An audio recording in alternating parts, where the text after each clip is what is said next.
Hey Virgos, let's go ahead and see what your animal energy is for the second half of May. Oh my goodness gracious. Okay, listen. We got the owl here, so I'm okay. I'm so here for this.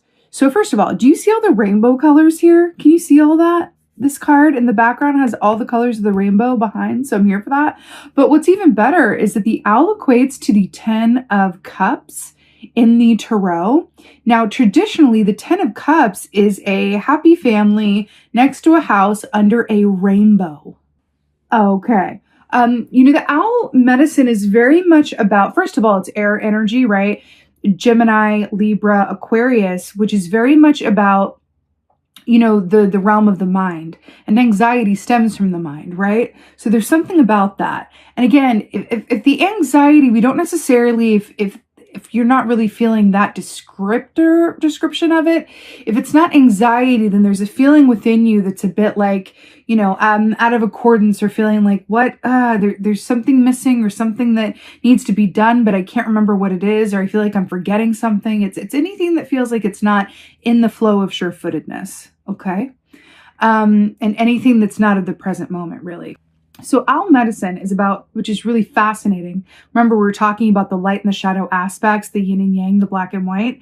The owl is very much about seeing as well as you do in the darkness during the day. So Ted Andrews, animal medicine guru, says of the owl that the sun lives through the owl at night, which means that the owl doesn't only see well at night. It's as if the sun exists through the owl's eyes at nighttime, meaning it might as well be high noon at nighttime for the owl. That's how well it sees. So it's about seeing oneself and others very clearly, right? Again, we have this duality of the light and dark and the shadow, but 10 of cups, rainbows, happiness, and then clear sight. Also, owl represents intuition.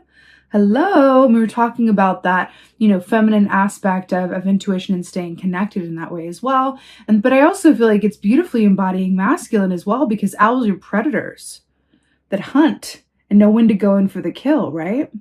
This is really interesting here. The owl coming up, this is really a time of introspection and clear seeing, right? And I feel like it has a lot to do with your perspective. A lot to do with your perspective. Let's see what's going on. Is going on for Virgo. Okay. Here for it. So, right. Swords of the mind. Again, here we are. More air energy for you. I've heard this said, and I could not agree with it more, that in my experience as well, Virgos are basically they're actually, now that I'm about to say it, it's very true. Virgos are the most air signs out of the earth signs. That's why Virgos and Aquarians vibe so well. It's really interesting, because Aquarians are kind of the equivalent of the earth sign and of the air signs, which is saying something. So it's interesting that that's coming up for you here with the Page of Swords on Earth, Roadrunner with the sword. So, Page of Swords is about information, it's about realization, and it's about insights. So again, what you see and your perception, back to the owl, right? So I feel like this is good information and insights that are available to you, but I feel like with the Roadrunner, it's directly related to the path ahead for you. But I also want to say, it feels like there's an aspect of you that is running away from a truth that you may not want to look at or may be uncomfortable. What in your life do you know is maybe not working as well as you deserve for it to be, but it's uncomfortable for you to acknowledge that, because then you would be required to do something about it. That is a superpower of Virgos, is when you guys are aware and fully accepting that something needs to change, you guys excel at taking action around it.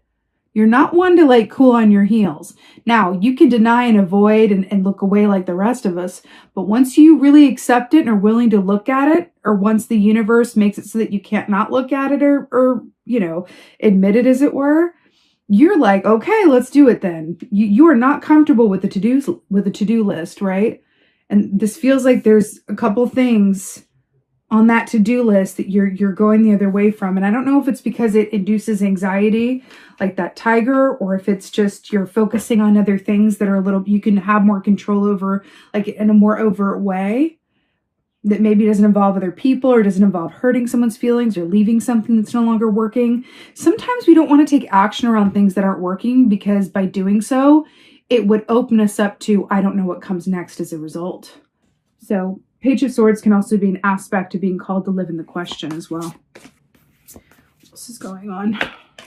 And here we are. The turning of the tide. I've been hearing Gandalf in my head like all day. It's very like like Lord of the Rings right now. But anyway, when is it not though? So we have the devil here. This is Capricorn energy, your earth sign fellow here.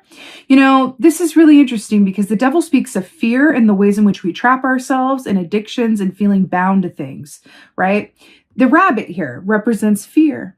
So there's a light and a shadow aspect to rabbit energy, just like everything else. The light side of rabbit energy is abundance and fertility and possibility. Anticipation, happy anticipation of what is to come and could be.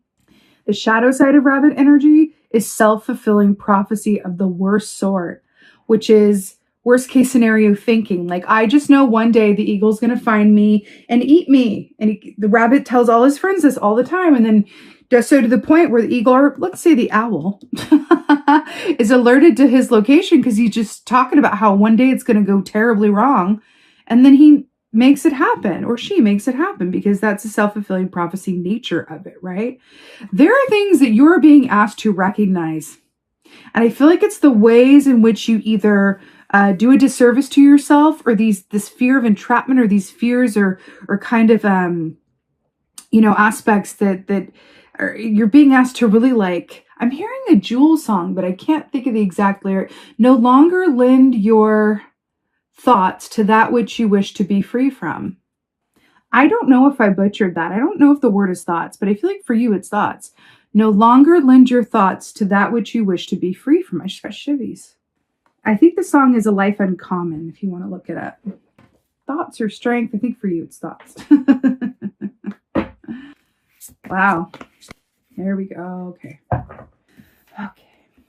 So we got the Three of Swords here. This is listen, do you see all these sharp points? Do you see the sharp beak of the owl? How it like rips into flesh, you know?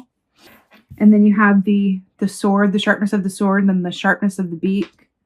And then you have the sharpness of these, I think, traps, hunter's traps, I suppose. And then the sharpness of the teeth and the sharpness of the claws. And then you have the three swords here and the sharpness of the tusks of the elephant here. I'm hearing it's all going to come down to a fine point. Like, I feel like you are quickly approaching, especially during this season, which is really going to make it impossible for you not to look at these aspects of yourself that are less than comfortable or less than desirable. And I feel like there's you can either choose to work with this energy as it is from a place of acceptance and allowance and move through whatever discomfort may come as a result, knowing that the payoff is the rainbow. Right? Or we can resist and say, no, I don't want to look there. I want to look over here and keep my head down and stay busy and not focus on this inner nagging feeling I have that something needs to change or something is wrong or something within me that feels, like something isn't quite right. This could even be for some of you, by all appearances, everything is going really well, but something within you is going, something's not right. Something needs my attention. I forgot something. I left something on a list somewhere. It's those inner feelings that are coming forward. It's your intuition, your owl, right? Three of Swords, traditionally speaking, is about heart pain. It's about pain related to the past. It's about mourning. It's about trauma. It's about family pain, right? I want to point something out. I feel like that's the medicine of this for y'all, is that the elephant is hermit energy. Did you know that? It's a beautiful hermit energy that is the remover of obstacles. You guys, as Virgos, are the hermit, right? So there's something about this that I feel like this is coming through for you, saying like, whatever this is within you that wants to be looked at or wants your attention, you don't even have to know exactly what it is. You can just have a feeling that something is not sitting well, or maybe you're very aware of what needs your attention or needs to shift. Within that, if you can accept it and allow yourself to sit with whatever wants to come up for you, the payoff is going to be the remover of obstacles. That's the payoff. Are you willing to let go of what no longer is alive for you, of what needs to be released and maybe mourned? There's something about that. It's like you want to be moved into something new. It's rainbows. It's, you know what I mean, alignment, right? But it feels like there's first it's about naming it, right? Accepting it, acknowledging it, right? You rip the mask off that thing and acknowledge it for what it is, right? And then mourning whatever comes up for you around that, and knowing that your obstacles are going to be removed as a result of you coming into acceptance around it, right? But your higher self is asking for your attention. That is for sure. Let's go ahead and get an oracle. I'm feeling like the apple. No, you know what? Let's get advice. Let's get some advice. Ooh, look what's on the bottom here. 3 swords. Let's get some advice for Fro. Let's get some advice. Perfection in every way. Your advice is Queen of Cups. Well, I'm not surprised at all. So the water, right? Queen of Cups, she's water energy, right? She's Cancer, she's Pisces, she's what? Scorpio. And what are we in the time in? The full moon in Scorpio. So Queen of Cups, she feels her emotions so deeply that sometimes they can be very overwhelming. But you are being advised to feel your feelings. Do you see how all of this is arid? All of this is in the desert. You see all this? Swords, desert, devil, desert, hotness, right? And then your advice is to literally go be by the water. But of course, as your Virgo selves, you're going to have like your foot on a piece of like earth, like boop. And I feel like this is a message for you. You will stay connected to the earth. You will, this is not going to facing these things, really sitting with your emotions that come up, allowing whatever wants to come up to flow within and through you and out of you. It's not going to kill you. And really, it is going to be a very helpful release. Emotions that are trapped within the body result in illness. Do you ever have you ever noticed at the times that you get sick? Have you ever noticed that? Have you ever noticed that when you get sick, it's not usually when like everything's going really well and you're really content with life. It's usually like the universe coming in to say like, okay, no. Be still and be, right? There's always, it kind of seems to link up that way, right? So you're really being called to take some sick days around whatever this is, or some time with it, and really allow whatever wants to come up so that you can have sort of these, finer points and all of recognition around what this stuff is, because there's stuff brewing like these storm clouds but it's like a tiger wisp. It's not of your home environment or element. It's not real. It's not transmuting it. You can acknowledge it and integrate it, right? But this is right up in your face, Virgo. So Spirit is coming forward advising you the best way through is through, not the other way. Don't run the other way, right? It's really allowing this stuff to come within and through you. It may elicit discomfort. It may lead to some realizations that you may not know what to do with, or might be, elicit some deep feeling within you, maybe even some real sadness or frustration. But Virgo, there is no other way. The only other way is to fight the tide and avoid it, and then have a series of tower moments. You are being invited and encouraged to sit with whatever comes up and wants your attention. It is for your best good. Okay. I'm feeling this one. Let's get an oracle for you. I'm really glad I got that advice. Let's get an oracle for Virgo. Oracle for Virgo. By the way, I'm really drawn to the fact that all of this is arid. We were talking about needing water, and then we have Queen of Cups, Queen of Water. Anyway, I'm so happy to see this for you. So this says Spirit Guide, Shaman, Beautiful Hummingbird. Guess what hummingbird equates to in the Kim Cran's, animal deck? Guess what hummingbird equates to? Page of Swords, interestingly enough. Anyway, this is so, so beautiful, you guys. So another fine point here. I don't know if you noticed that fine point. Shaman, Spirit Guide, you have all of the help and support that you need. And I feel like, elephants also represent ancestors, as do owls. So I feel like there's another message in that for you to say, like, really go within, allow what wants to come up, and know, especially back to that rainbow, that you have all of the support that you need to do this work or sit with what's coming up. This is really beautiful. Also, shaman. Shamans go into the dark depths of the underworld in order to retrieve information and or healing for their people with which to take back and heal their communities. So what are we talking about with all the energy that's going on here, doing the shadow work and integrating it forward? I feel like it's going to lead to a lightness of being for you that empowers you to make different choices, different informed choices, because you've integrated those shadows as opposed to denying them and not looking at them. When we deny our shadows, it still affects us subconsciously, and then we end up making choices from fear and not love.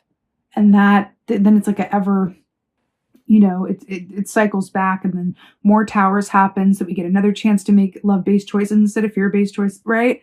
So it's kind of a cycle that you are being invited to step outside of, right? Spirit guide, shaman, really going within and knowing that the information that comes as a result is going to be very sweet, ultimately, maybe a bit challenging or a lot, but it is for the highest and best good, absolutely. Also, I'm getting with this to ask for signs, okay? Ask for signs. This is going to come in the form of synchronicities, repeating numbers, deja vu. Ask for signs. It can be very encouraging to get those signs because it's just a nudge that you are on your highest and best path, and that you have these, spirit helpers and guides here and ancestors to help support you as well. So, for example, when I say ask for signs, there's a bit of an art to it, really. Let's say that I wanted a sign around, I'm thinking about leaving my current job, for an example, right? I could say, okay, Spirit, if leaving this job is what I'm being encouraged to do for my highest and best good, then show me, and then, choose a sign, usually from nature is best. I like to meditate for a sign and let whatever sign wants to come to me, but it doesn't really matter. You can choose it for yourself, something that's significant to you. Let the universe work out how it comes through. Let's say hummingbirds, because it's coming up for you, or owls. Let's say, okay, if it's in my highest and best good for me to leave my job, then show me 3 hummingbirds in 3 days. Right? Make it time specific and make it specific in general. Make it specific in general, but generally speaking, make it specific. No, but put a time frame and try to choose a symbol from nature, and then keep your eyes open and see what you see. And more often than not, where you see those symbols will be in significant places. Do you know what I'm saying? Like you'll be talking, you'll come upon a commercial for someone who's talking about how they left their job and started their own business, and it's called Hummingbird Corp or something like that. Do you know what I mean? So I'm hearing that for you. That can be very empowering, and you can work with your guides in that way and say, okay, then, well, if I need to do something or something isn't, in accordance with where I'm meant to be, then okay, then let's work this out. Show me, show up for me. Show me these signs. Right? You can do that. You can enlist the universe to work with you. It wants to. Your guides they literally wait in the wings going, okay, come on, coach, put me in, coach, put me in, coach. Okay? You absolutely have this, Virgo. And it can also be quite fun to watch the universe and your guides respond to you in this way, because truly you are a co-creator magician, and the universe will always conspire to prove you right. So if you go into this with, I believe and I know that I can align to a path that is going to make me happy and loved and love-based and allow me to really embody love, then that's what it is, and it's already done. Now I'm going to ask for some signs to help, show me the way forward towards that and claim it, right? You absolutely got this, Virgo. This is a really interesting, energetic time. Roll with it. And know that it's all happening in accordance with everything that is good. And it is good. With that being said, I so hope that this helped and resonates. If so, please do let me know in the comments below, because I absolutely love reading your comments. Please like, please share, please subscribe. I'd so appreciate it. And with that being said, just thank you. Thank you, Virgos. Thank you so much for being here. And most of all, and as always, thank you for being you. And be well. Until next time.